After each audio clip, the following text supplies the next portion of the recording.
Staying on the path that I've chosen, straight up, come my way, and I'll see you at the top. 'Cause something's gonna happen in this story. Okay. John Lamb, 58 years old, originally from Central Illinois. Can't remember exactly the blog site address. Okay. jdlamb1.blogspot.com, I believe it is. And I've been out on the road for right around 2 years. My story is I got tired of corporate life. I had worked for a major beverage manufacturer, traveled all the time, sold stuff, and when I say sold stuff, I mean I sold rail cars full of this stuff. And I was on the road all the time, and I got tired of it, and I just decided one day that I wanted to do something different before I had a major heart attack and dropped over dead. There's a lot of country out there to see, and I wanted to go see some of it. I found mine through, I belong to Work Camper News, and I get their email hotline every day telling me about new opportunities available anywhere in the country. They could be on the East Coast, the West Coast, Texas, wherever. And right now I've got something that's not per se work camping, but there are so many opportunities out there. If I want to go to the West Coast or the East Coast or wherever I want to go, all I got to do is get on my hotline and find something and put in for it. Cool. What kind of jobs are you picking up? I'm picking up a lot of retail stuff. For example, Mount Rushmore last year, I was out there for 5.5 months, loved it, made a ton of money, put the money in the bank, took off, and I spent the winter down in Quartzsite, Arizona. I'm not good at electrical. I'm not good at plumbing. I'm not a handyman per se. So if I get something in a park, I'd like to be either in the gate, in the office, or just a campground host, and that's where I generate my income. I tried first RVing in a 42-foot fifth wheel. It had 5 slides. It had a washer dryer. It had a fireplace in one of the slide outs. It had a beautiful kitchen, but it was just me. No wife, no kids, no pets, and that didn't work. I realized I had too much room, plus I had to have a 1-ton truck to pull it with. So then I downsized. I tried something else. I sold the fifth wheel and the truck, and I bought a slide-in truck camper with 1 slide out. Well, that was not enough room.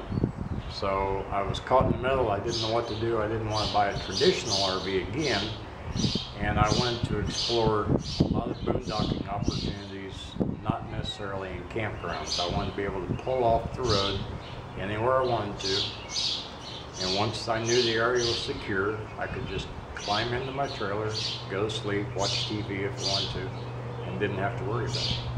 So I settled on a couple of different blogs I found that were trying out cargo trailers. I bought the cargo trailer. I had it custom built. I had 30-amp power service put in, 6-inch extra ceiling height so I could walk about without bending over all the time, roof air conditioning, etc., and that's it. Cool. And how long is the cargo trailer? The cargo trailer is 6 by 14 feet.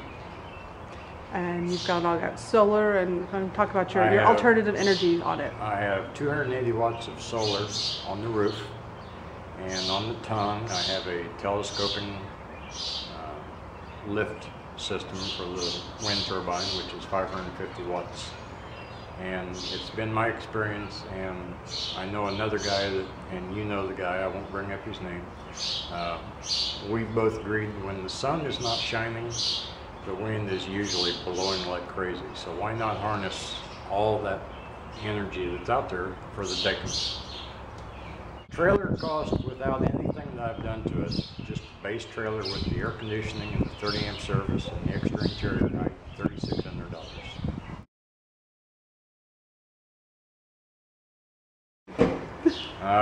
Some of them were okay with it because I've always been a little bit adventurous and wanting to do different things. And some of my friends were great with that when I first told them, but I've had other people look at me like literally like I had 3 heads and a tail and said, well, have you lost your mind?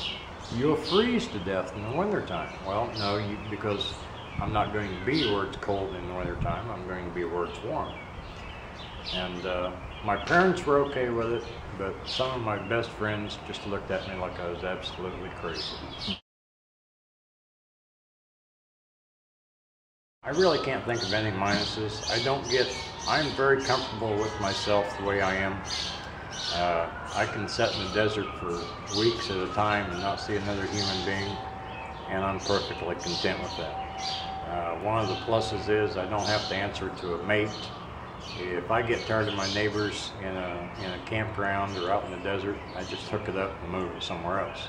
If I get tired of the view, I hook it up and do a 180 and look at something else for a couple of weeks.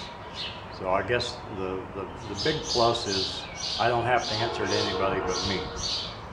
And if I make a bad decision, it was my decision.